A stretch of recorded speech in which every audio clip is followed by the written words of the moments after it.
नमस्कार. गोजोस्कोपच्या आजच्या भागामध्ये आपल्या सर्वांचं अत्यंत मनपूर्वक स्वागत आहे. मित्रांनो, आज जरा पाकिस्तानातल्या घडामोडींवर मी बोलणार आहे, कारण यापुढच्या सगळ्या काळामध्ये पाकिस्तानातल्या घडामोडी या आता जवळपास अराजकाच्या दिशेने जात आहेत अशी परिस्थिती आहे.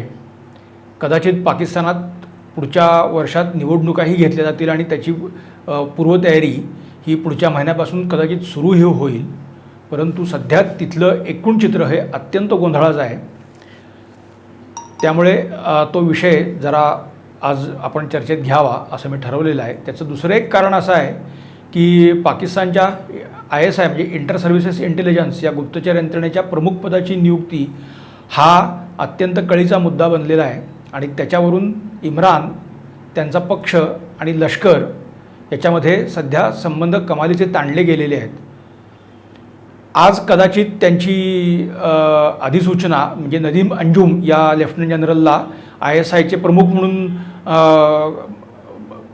म्हणजे त्यांना नियुक्ती दिली अशी अधिसूचना आज आपण बोलतोय तेव्हा शुक्रवारी जारी केली जाईल असं सांगत होतं. परंतु दुपारपर्यंत तरी अद्याप या स्वरूपाची कुठलीही कारवाई झालेली नाही.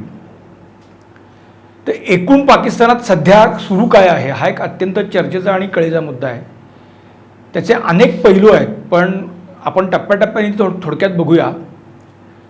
तर या ISIचे सध्याचे जे प्रमुख होते जनरल हमीद फैद, त्यांना बदलू नये यासाठी इम्रान अत्यंत कसोशीने प्रयत्न करत होते. परंतु लष्कर प्रमुख जनरल बाजवा, अर्थात बाजवा अशी काही एक व्यक्ती म्हणून बघून चालत नाही, तर एकूणच लष्करी प्रशासन त्यांनी इम्रानच्या या भूमिकेला पूर्ण छेद दिला आणि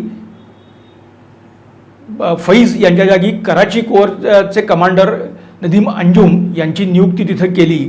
अर्थात ही एक नियुक्ती नाही, तर अशा पाकिस्तानी लष्करातल्या 6 कोअर कमांडर्सची बदली, नवी नियुक्ती असा सगळा तो भाग होता. म्हणजे कोअर कमांडर हा लष्करातला एक महत्त्वाचा आणि मोठा अधिकारी आहे. लेफ्टनंट जनरल आणि वरच्या दर्जाचे अधिकारी हे असतात. म्हणजे संपूर्ण पाकिस्तानी लष्कराचं संचलन ह्या लष्कर प्रमुखांबरोबरच कोअर कमांडर्सच्या हातातही असतं. अर्थात कोअर कमांडर्स म्हटले की त्यांच्या हाताखालची सुद्धा यंत्रणा काही प्रमाणात बदलत असते. त्यामुळं बदल्यांचं हे सत्र सगळं होतं आणि त्या बदली सत्रालाच बेसिकली इम्राननी धक्का लावलेला आहे.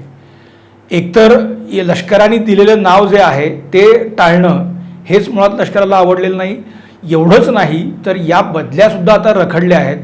त्याहीमुळं लष्कराची शिस्त जी आहे ती बिघडती आहे.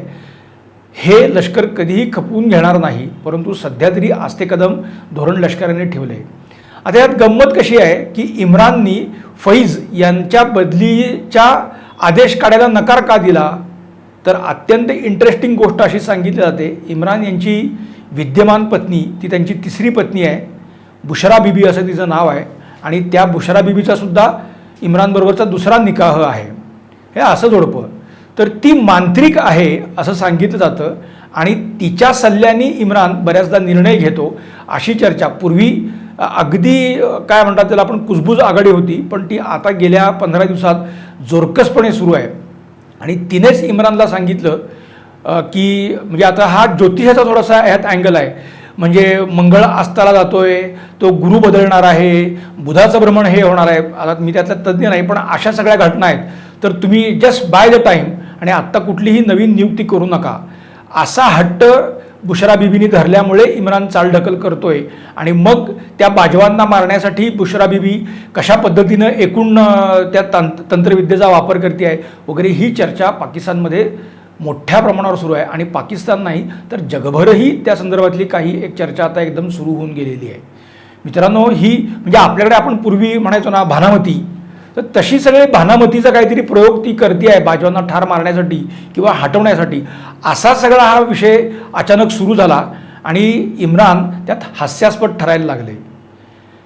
मग तिनं त्या सुया कशा बाहुलीला टोचल्या, मग तिनं ते हे कसं सांगितलं वगैरे. आता त्याच्या रसभरीत कहाण्या या पाकिस्तानमध्ये किंवा लाईकवाईज सर्कलमध्ये चर्चेत आहेत. जेव्हा पहिल्यांदा म्हणजे फैज हमीद यांना बदलीचा आदेश काढल्यानंतर त्याचं नोटिफिकेशन इम्राननी काढलं नाही आणि बाजवा त्यांच्या भेटायला बनिगाला जे इम्रानचं घर आहे तिथे गेले, त्यांच्या चर्चा झाली आता त्या चर्चेचे फारसे तपशील नाहीत, पण त्यातही इम्राननी हे ज्योतिषविषयक अँगल सांगून मला थोडा वेळ हवा आहे वगैरे असं सांगितलं, अशी चर्चा आहे. अर्थात बाजवा असली कुठलीही गोष्ट ऐकून घेणार नाहीत, ही गोष्ट सत्य आहे. पण मित्रांनो, हे एवढंच फक्त भानामतीचा खेळ आहे का, किंवा अशाच कारणामुळे इम्रान हे करतोय का? चर्चा काही असेल तरी एक भाग यात दिसून येतोय तो असा आहे की पाकिस्तानी लष्करातली रिफ्ट वाढती आहे आणि त्या रिफ्टचा फायदा इम्रान स्वतःसाठी करून घेतोय की काय, अशी शंका एकूण त्या घडामोडी बघता लक्षात येते आहे.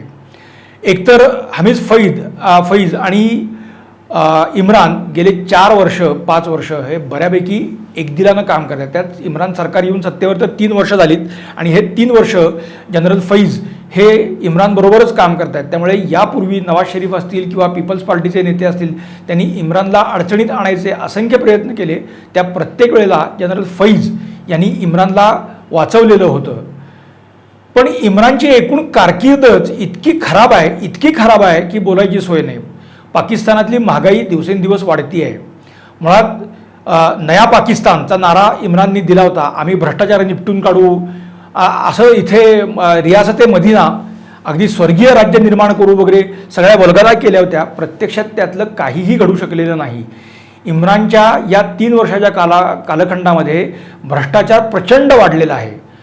कुठल्याही स्वरूपाचं आर्थिक धोरण पाकिस्तानला राहिलेलं नाही आणि प्रत्येक क्षेत्रातले माफिया, मग सिमेंट माफिया असतील, उद्योग माफिया असतील, साखर माफिया असतील, गहू किंवा आटा हा जो भाग आहे तर त्याचे माफिया असतील, हे सगळे तेल माफिया आहेत. तर या सगळ्या माफियांनी पाकिस्तानची अर्थव्यवस्था आणि राजकीय जीवन हे संपूर्णपणे वेठीस धरले आणि त्यांना रोखण्यासाठी इम्रानकडे कुठलीही योजना नाही. त्यासाठी तो लष्कराची मदत घेतोय असंही दिसत नाही. त्यामुळे पाकिस्तानची आर्थिकदृष्ट्या प्रचंड मोठ्या प्रमाणात विल्हेवाट लागलेली आहे. आता हे सगळं सावरणार कसं? त्यात आत्ता IMF बरोबर पाकिस्तानची चर्चा होती आणि काही कर्ज पुन्हा 1-2 अब्ज डॉलरचं हे त्यांच्याकडून मिळावं यासाठी ते प्रयत्नशील होते. IMFनी त्यांना वाटेला लावलेलं आहे. IMFनी त्यांना सांगितलेलं आहे पाकिस्तान सरकारला की पाकिस्तानातले टॅक्सेस हे ते म्हणतात त्या पद्धतीनं वाढवले, त्या क्षेत्रातले कर वाढवा अशी त्यांची मागणी आहे. दुसरं म्हणजे सरकारी खर्च हा जो आहे म्हणजे गव्हर्नमेंट एक्सपेंडिचर, तर तो ड्रॅस्टिकली कमी केला पाहिजे यासाठी पण IMFनं आग्रह धरलेला आहे. अर्थात हा खर्च कमी करा तर आपल्याला वाटतं सरकार खर्च करतं, तर सरकारमध्ये लष्कर हाही एक मोठा भाग आहे आणि जेव्हा ते एक्सपेंडिचर कमी करायचं याचा अर्थ लष्कराच्या खर्चावरही तुम्ही निर्बंध लादा अशा सूचना IMF देत आहे. तर लष्कर किंवा पाकिस्तान सरकार हे मान्य करण्याची सुतराम शक्यता नाही. पण आत्ता अशी परिस्थिती आहे की 2 महिन्यांनी पाकिस्तानातल्या ब्युरोक्रसीला पगार देण्या इतका सुद्धा पैसा सरकारकडे राहणार नाही. म्हणजे या टप्प्यावरती पाकिस्तान आता आलेला आहे. त्यामुळे जगभर ते प्रयत्न करतायत की नवीन बॉन्ड्स काढता येतील का. या बॉन्ड संदर्भातही मी बोलेन, कारण आता चीन वेगळ्या पद्धतीने बॉन्ड मार्केटमध्ये उतरतोय. तर तोही एक आढावा आपण पुढच्या टप्प्यात घेऊ, त्याच्यावर मी आज बोलणार नाही. पण असे बॉन्ड्स म्हणा किंवा वेगवेगळ्या पद्धतीने मग आता पाकिस्तानातली नवीन 3 जी विमानतळं आहेत म्हणजे मुलतानसह, तर इस्लामाबादच्या नवीन विमानतळाचा काही भाग, काही हायवेज हे तारण ठेवून मोठ्या प्रमाणावरती कर्ज उचल करायची यासाठी आता इम्रान सरकार धडपडत आहे. इकॉनॉमिक पातळीवरचे हे सगळे डिबॅकल हे पाकिस्तानी जनतेला, नुसतीच जनता नाही तर पाकिस्तानी लष्कराची सुद्धा यामध्ये मोठ्या प्रमाणावरती सध्या हाल होत आहेत. एकतर संरक्षण विषयक गरजा भागवण्यासाठी म्हणून लागणारी जी काही यंत्रणा असेल अगदी ड्रोनसह, तर ते घेण्यास इतके पैसे पाकिस्तानी लष्कराच्या हातात आत्ता उरत नाहीत. म्हणजे पगारपत्रक आहे, निवृत्ती वेतन आहे किंवा अन्य प्रशासकीय खर्च, याच्यामध्येही पाकिस्तानी लष्कराचा पैसा मोठ्या प्रमाणावरती खर्च होतोय. आणि अशात तेहरीके तालिबान पाकिस्तान, तेहरीके लब्बैक पाकिस्तान असे अतिरेकी गट आहेत. वझिरिस्तान किंवा खैबर पख्तूनख्वामधले असलेले जे काही पश्तून गट आहेत ते काही अतिरेकी नाही आहेत, पण ते लष्कराला विरोध करणारे पश्तून गट आहेत. तर असा लोकांचा रोष हा वेगवेगळ्या पातळ्यांवरती वाढतोय. आणि आता महागाई इतक्या टोकाला गेलेली आहे की पाकिस्तानी मध्यम वर्ग सोडा, उच्च मध्यम वर्गाला सुद्धा आता त्याच्या झळा मोठ्या प्रमाणावरती लागत आहेत.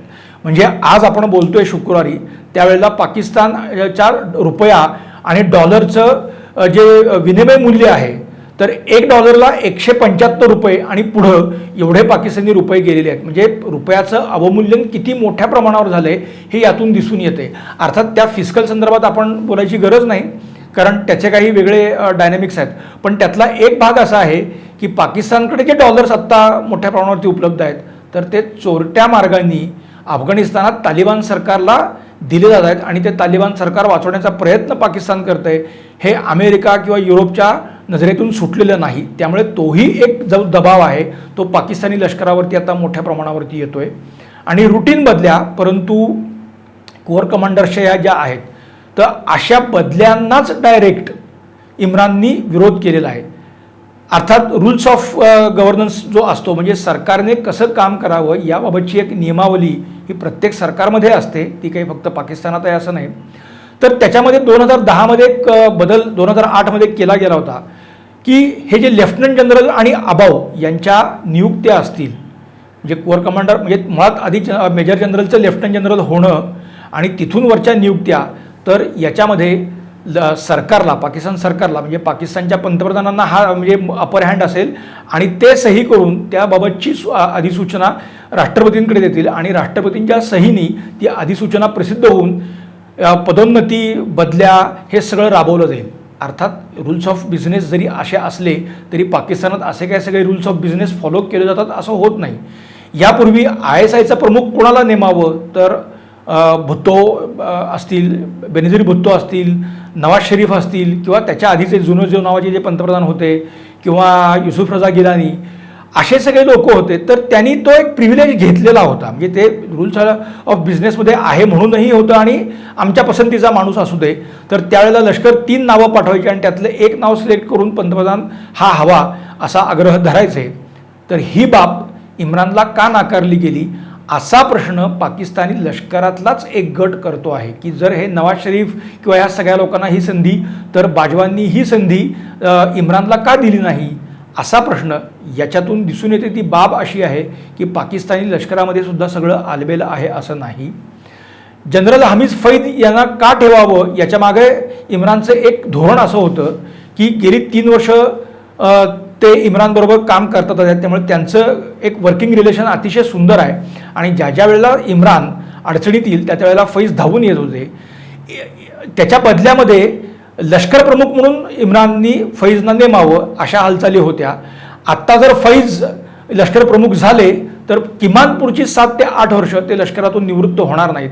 याचा अर्थ 10 वर्ष तरी इम्रानला मिळतील, म्हणजे आधीची ही 4 वर्ष आणि पुढची 10 वर्ष असा.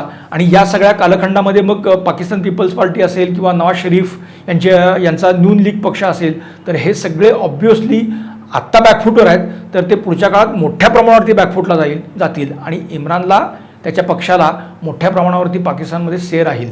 असं हे सगळं डिझाईन बाजवांनी केलेल्या बदल्यांच्या नियुक्त्यांमुळं हे सगळं डिस्टर्ब झालेलं आहे. फैज दोन्हीकडेही हात ठेवून आहेत, कारण लष्कराच्या विरुद्ध जाऊन कुठली गोष्ट करणं हे त्यांना शक्य नाही. एकतर लष्करी शिस्त आहे आणि अशा स्वरूपाचा रिव्होल्ट करायला गेलं तर लष्करातून जो विरोध होईल त्यातून काय होईल याची त्यांना पूर्ण कल्पना आहे. मग आता फैज यांना हाताशी धरून जनरल बाजवांनाच हटवता येतं का असा एक खेळ इम्राननं सुरू केलेला आहे आणि त्यासाठीच तो नदीम अंजुम यांना ISIचा प्रमुख म्हणून नेमायला तयार नाही. अर्थात ती एकच नियुक्ती रखडली असं नाही. जनरल नदीम अंजुम कराचीतून इस्लामाबादमध्ये येणं, त्याच्यानंतर मग त्यांच्या जागी दुसरा माणूस जाणं, असं हे रोटेटिंग सर्कल जे सगळं आहे तेच मुळात इम्राननी अडवून धरलेलं आहे आणि तो आता सांगतो आहे रूल्स ऑफ बिझनेस मला फॉलो करायचे आहेत. याचा अर्थ बाजवा आणि बाजवांना मानणाऱ्या लष्कराच्या गटाला त्यांनी थेट अंगावर घेतलेला आहे. मात्र ही बाजू अशा पद्धतीनं न येता बुशरा बीबीच्या यांनी की इम्रान तिच्या नादानी कसं सगळं हे करतो आहे आणि जादूटोणा किंवा या ग्रहताऱ्यांच्या कच्छपी लागून सगळं हे करतो आणि ही जस्ट टाईम म्हणजे बाईंग द टाईम वगैरे वगैरे, तर तो केलेला देखावा आहे. ह्याचा दुसरा एक भाग असा की मी म्हटलं महागाई इतक्या प्रचंड प्रमाणात वाढलेली आहे की आपण ती कल्पनाही करू शकत नाही. म्हणजे आत्ता पाकिस्तानमध्ये 140 रुपये लिटर पेट्रोल झालेलं आहे, डिझेलही त्याच दरावरती आहे. एकीकडे बेरोजगारी वाढते आहे, दुसरीकडे लोकांचा इन्कम त्या प्रमाणात वाढलेला नाही, परंतु जीवनावश्यक वस्तू, खाद्यपदार्थ आणि या सगळ्याचे भाव इतक्या प्रचंड प्रमाणात वाढलेत. म्हणजे आता 25 रुपये पर युनिट असा विजेचा दर आहे आणि तो पुढच्या काळात आता 32 रुपयावर जाणार आहे. म्हणजे आपण लक्षात घेऊ शकतो की श्रीमंतांना सुद्धा ह्या आर्थिक फेल्युअरचे फटके मोठ्या प्रमाणावर बसणार आहेत आणि त्याचा परिणाम आत्ताच जाणवतो तो आहे तो असा. म्हणजे आजपर्यंत नवाज शरीफ, त्यांची मुलगी मरियम किंवा पीपल्स पार्टीचे नेते असेल झरदारी, बिलावल भुट्टो किंवा हे सगळे, तर ते लष्कर किंवा पॉलिटिकल सिस्टीमवरती त्यांचा आघात मोठ्या प्रमाणावरती होता. देशाच्या या आर्थिक परिस्थितीविषयी ते बोलत होते पण ते आग्रही नव्हते. सत्ता आपल्याच पदरात कशी पडेल यासाठी त्यांचे एकूण डावपेच होते. पण महागाई आता या टिपेला आल्यानंतर लोकांचा रोष याही पक्षांवर येतोय हे लक्षात आल्यानंतर एका दमात या दोनही विरोधी पक्षांनी महागाई याच विषयावरून इम्रानला घेरायला सुरुवात केली आहे आणि ते सगळ्यात कठीण बाब इम्रान आणि लष्करासाठी आहे. इम्रानला घेऊन आले लष्कर, इम्रानच्या या संपूर्ण फेल्युअरला लष्करच जबाबदार आहे आणि असं असताना लष्करच इम्रानला कसं पाठीशी घालते असं संपूर्ण नॅरेशन गेल्या वर्षभरामध्ये नवाज शरीफ यांनी जे बिल्ड केलं त्याची फळंसुद्धा आत्ता पाकिस्तान म्हणजे या जो पक्ष आहे पाकिस्तान मुस्लिम लीग नवाज गट म्हणजे नून लीग असं पाकिस्तानातलं त्याचं नाव आहे, तर त्या पक्षाला आणि त्याच्या नेत्यांना आता मिळायला लागलेलं आहे. म्हणजे मध्यंतरी नून लीगचे सगळे नेते हे बॅकफूटवर गेलेले होते, पण जसजसं महागाई आता वाढत जाती आहे, विजेचे दर वाढत आहेत, पेट्रोल डिझेल वाढलेलं आहे, लोकांना खायला प्यायला अन्नाची आता कमतरता म्हणजे बाजारात असेल तरी विकत घ्यायची क्षमता लोकांची जशी कमी होती आहे, त्यामुळं तो अनरेस्ट जो आहे तर गेल्याच 2 दिवसांपूर्वी इस्लामाबादमध्ये जनतेने उत्स्फूर्त बंद पाळला आणि लोक रस्त्यावर उतरलेली होती. पोलिसांनी त्यांना पांगवलं आणि त्या घटनेनंतर काल जी पाकिस्तानच्या केंद्रीय मंत्रिमंडळाची बैठक झाली तर त्याच्यात हे मोर्चे रोखायचे कसे याच्यावरती मंत्रिमंडळाने चर्चा केली आणि पोलिसांना अत्याधुनिक तंत्रज्ञानासह ते मोडून काढायचे आदेश दिले जावेत असा आदेश किंवा असा निर्णय त्या बैठकीत झाला. म्हणजे पाकिस्तान कुठल्या दिशेने जातोय. आजच त्या तेहरीके लब्बैक पाकिस्तान या अतिरेकी संघटनेने इस्लामाबादवरती कराची ते इस्लामाबाद असा लाँग मार्च काढायचा इशारा दिलेला आहे. त्यांनी मध्यंतरी असा दंगा पाकिस्तानात घातलेला म्हणजे इस्लामाबादमध्ये घातलेला होता, परंतु त्यावेळेला लष्करांनी मध्यस्थी केल्यामुळे म्हणजे थोडक्यात लब्बैकच्या लोकांना कॉलर पकडल्यामुळे त्यावेळेला लब्बैकच्या लोकांनी माघार घेतली होती. पण आता ते माघार घ्यायच्या मूडमध्ये नाहीत आणि विशेषतः बाजवा असतील किंवा लष्कर असेल तर त्यांच्यामध्ये आणि इम्रानमध्ये आता विसंवाद आहे हे चित्र अतिशय जोरकसपणे समोर आल्यानंतर लब्बैकनी ही धमकी दिलेली आहे. म्हणजे एकीकडे लब्बैकसारखे गट की जे इस्लामाबादमधली फ्रेंच वकिलात बंद करावी आणि तिथल्या राजदूतांना हाकलून द्यावं अशा भंपक मागणीसाठी तो लाँग मार्च असणार आहे. म्हणजे नॉनसेन्स किती प्रकारे आहे आणि तो वाढणार आहे त्यातला हा एक अँगल. दुसरा भाग आहे तो ते तेहरीके तालिबान पाकिस्तान, तर त्यांनी सुद्धा धमक्या दिलेल्या आहेत की पाकिस्तानी लष्करांनी किंवा पाकिस्तान सरकारनी अफगाणिस्तानात फारसा हस्तक्षेप करू नये आणि ड्युरांड लाईनबाबतची आमची भूमिका आम्ही बदललेली नाही, आम्ही त्या पद्धतीनं पाकिस्तानमध्ये कारवाया करणारच आहे, पाकिस्तानमध्ये आम्ही तालिबानचा जो गट सगळा आहे तो स्ट्रॉंग करणार आहोत असा एकीकडे त्यांची धमकी आहे. तिसरीकडे या तालिबानला प्रचंड प्रमाणात विरोध हा खैबर पख्तूनख्वा आणि फाटा प्रदेशात होतोय. तिथले जे सगळे पख्तून गट आहेत ते पाकिस्तान लष्कर हे या तालिबानला पाठिंबा देते म्हणून त्यांचा या लष्करावरती रोष आहे. त्यामुळे तिथेही आता अनरेस्ट आणि मोर्चे सुरू झालेत आणि पंजाब किंवा कराचीमध्ये विशेषतः महागाईच्या प्रश्नावरून लोक आता रस्त्यावर उतरत आहेत आणि त्यांचं नेतृत्व मरियम आणि बिलावल भुट्टो करणार आहेत आणि आता त्यांनी तो ॲग्रेसिव्ह भूमिका घेतलेली आहे.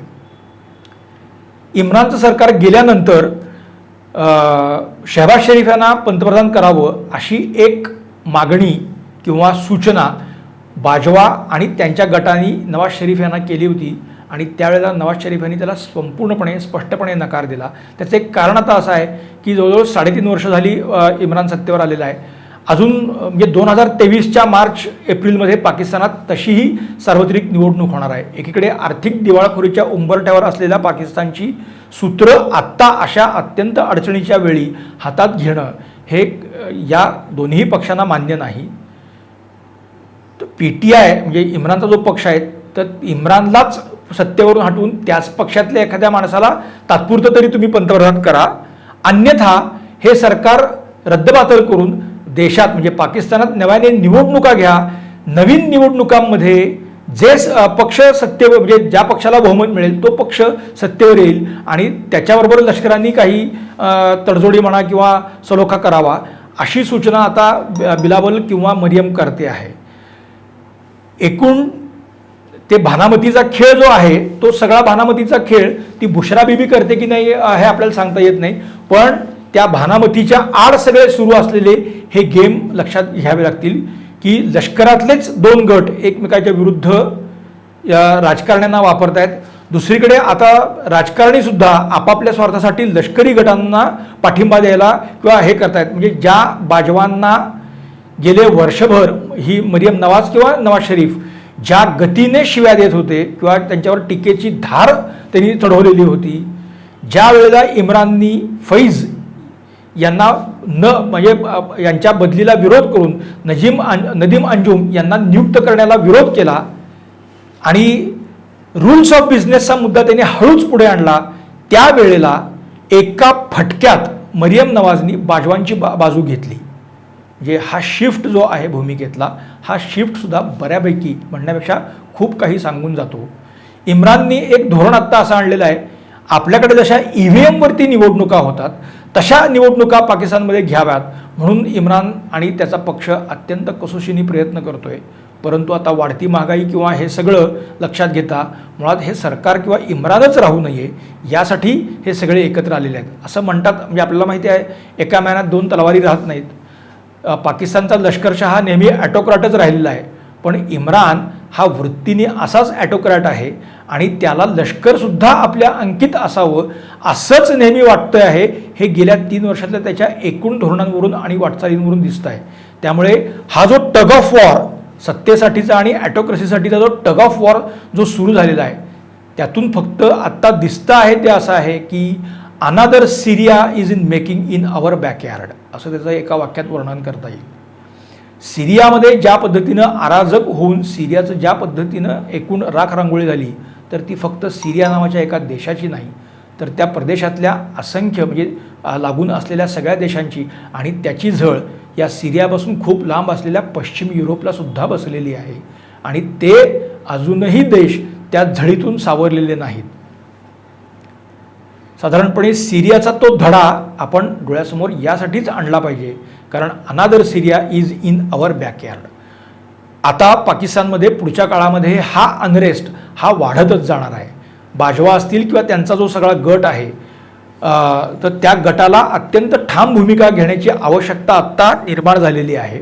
मी ते आपल्याला वाटते म्हणून नव्हे, कारण असं आहे की आज समजा जर बाजवा किंवा त्या गटाने इम्रान म्हणतो त्या पद्धतीनं मान तुकवायची ठरवली तर पुढच्या काळामध्ये येणारे सगळे सत्ताधीश त्याचीच री ओढत राहतील हा धोका त्यांना मुळात दिसतो आहे. दुसरं असं की इम्रानच्या मूर्खपणाच्या धोरणांमुळे आंतरराष्ट्रीय स्तरावरती पाकिस्तान संपूर्ण एकाकी पडत गेलेला आहे. म्हणजे बाजवानी मध्यंतरी ही भूमिका घेतली होती की आपण पश्चिम म्हणजे काय वेस्टर्न वर्ल्डशी आपण कशा पद्धतीनं जुळवून घेणं आवश्यक आहे आणि इवन भारताबरोबरचे संबंधसुद्धा आता आपण सुरळीत करण्यासाठी भर दिला पाहिजे, त्यासाठी कसोशीने प्रयत्न केले पाहिजेत. अतिशय वास्तवदर्शी पद्धतीने त्यांच्या भूमिका त्यांनी मांडल्या होत्या. या भूमिका इम्राननी संपूर्ण उधळून लावलेल्या आहेत. मी म्हणू तसंच झालं पाहिजे, अर्थात बरोबर आहे पंतप्रधान आहे त्यामुळे त्याला तो अधिकार असायलाच हवा, पण त्याची धोरणं जी आहेत हा मुळात स्वतः तो ठरवतो का इथूनच लोकांना शंका आता येते आहे. ज्या पद्धतीनं सगळे कार्टेल्स पाकिस्तानात गेल्या 3 वर्षात धुमाकूळ घालत आहेत ते लक्षात घेता इम्रानची ही मागणी मान्य करणं लष्कराला अत्यंत अवघड होऊन बसलेलं आहे. कारण एके दिवशी ही कार्टेलसुद्धा पाकिस्तानी लष्कराचा घात करतील ते चित्रही पाकिस्तानी लष्करासमोर प्रकर्षाने उभं आहे. त्यामुळे एखाद्या फैज हमीदसाठी लष्कर आपली इभ्रतपणाला लावणार नाही. त्यामुळे कदाचित पुढच्या काळामध्ये पाकिस्तानातला सध्या जो एक ऑर्केस्ट्रेटेड काय आपण ज्याला म्हणतो ना की अराजक केऑस जो आहे तो आता रिअल केऑसकडे जाणार आहे आणि अशा काळात बाजवानी हस्तक्षेप केला तर कदाचित पाकिस्तानात नव्याने निवडणुका होऊ शकतात आणि त्यानंतर एकूण पाकिस्तानच्या राजकारणात पंजाबला फार मोठं महत्त्व आहे. राजकारण असेल अर्थकारण असेल तिथे पुन्हा एकदा नवाज शरीफ मरियम नवाज हे अतिशय पॉप्युलर होतेच, ते आता दुप्पट उमेदीने येत आहेत. त्यामुळे पुढच्या काळामध्ये जर या निवडणुका झाल्या आणि बऱ्यापैकी फ्री अँड फेअर निवडणुकांची जी मागणी आहे ती मान्य केली गेली तर पुढच्या वेळेला नून लीग म्हणजे नवाज शरीफ यांचा पक्ष हा बहुमत मिळवून सत्तेत आलेला असेल, त्यावेळेला त्यांचा पंतप्रधान कोण होईल हा मात्र वादाचा, चर्चेचा आणि भांडणाचा विषय असेल. म्हणजे भांडण सुरू राहील, परंतु इम्रानची ॲटोक्रेसी ही त्यावेळेला संपलेली असेल आणि इम्रान आत्ता जो मागं फेकला जाईल तो पुढची किमान 20 वर्ष तरी उठण्याची शक्यता सुतराम दिसत नाही. त्यामुळे भानामतीचा हा जो सगळा भानामतीचा खेळ सध्या टग ऑफ वॉरमध्ये सुरू आहे, त्यामध्ये पाकिस्तानात काय तिथं व्हायचं असेल ते व्हावं, फक्त त्याची पाकिस्तानचा सिरिया होऊ नये, कारण तसा सिरिया झाला तर त्याची फार मोठी किंमत ही आपल्याला द्यावी लागणार आहे. म्हणून पाकिस्तानातल्या घडामोडी आपण प्रकर्षाने बघणं अत्यावश्यक आहे. मित्र हो, माझा आजचा विषय आपल्याला कसा वाटला मला आपण आवर्जून कळवा. लाईक करा, शेअर करा, सबस्क्राईब करा. आमचा नवीन ब्लॉग गोजोस्कोप पाहत राहा. मराठी यूट्यूब, आमच्या मराठी चर्चा यूट्यूब. धन्यवाद.